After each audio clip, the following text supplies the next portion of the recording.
Sa ilalim ng nakakapasong araw ng Carthage sa baybayin ng Africa, isang sanggol ang isinilang na babago sa takbo ng kasaysayan. Ang kanyang pangalan, Hannibal Barca. Hindi lang siya basta anak ng Carthage. Siya ay anak ng digmaan, isinilang sa apoy ng tunggalian sa pagitan ng dalawang pinakamakapangyarihang sibilisasyon ng sinaunang mundo, ang kanyang minamahal na Carthage at ang kinamumuhian niyang Roma. Bata pa lamang si Hannibal, isinumpanan niya sa harap ng kanyang ama, si Hamilcar Barca, na habang buhay niyang magiging kaaway ang Roma. Ang panatang ito ay hindi lang salita ng isang bata, ito ang naging gabay ng kanyang buong buhay. Lumaki siyang isang henyo sa militar, isang estratehikong walang katulad. Para sa kanya, ang digmaan ay hindi tungkol sa kapangyarihan o yaman.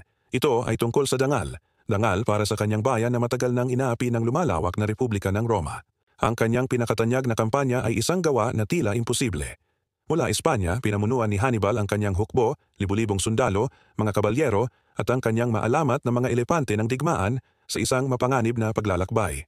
Tinawid nila ang nagyayalong kabundukan ng Alps. Marami ang namatay sa lamig at hirap, ngunit ang kanilang determinasyon na pinangunahan ng walang kapantay na katapangan ni Hannibal ay hindi natinag. Nang marating nila ang Italia, para silang isang bagyong hindi mapipigilan. Sa bawat labanan, tulad ng Trebia, Lake Trasimene, at lalo na sa Cannae, ipinakita ni Hannibal ang kanyang kahusayan.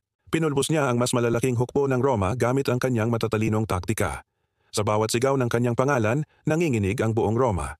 Sa loob ng mahigit isang dekada, naghasik siya ng lagim sa puso ng kanilang imperyo, isang multo na hindi nila magapi. Ngunit sa kabila ng lahat ng kanyang tagumpay, ang tagumpay ay mailap. Hindi niya nasakop ang mismong lungsod ng Roma.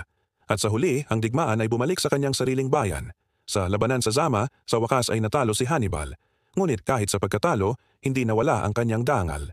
Patuloy siyang lumaban para sa Carthage hanggang sa kanyang huling hininga. Ang kwento ni Hannibal Barca ay isang aral, na ang tunay na kalayaan ay ipinaglalaban at ang dangal ay hindi kailanman sinusuko. Sila man ay pinabagsak ng panahon, ang alaala ng Carthage at ng kanilang pinakadakilang mandirigma ay mananatiling buhay.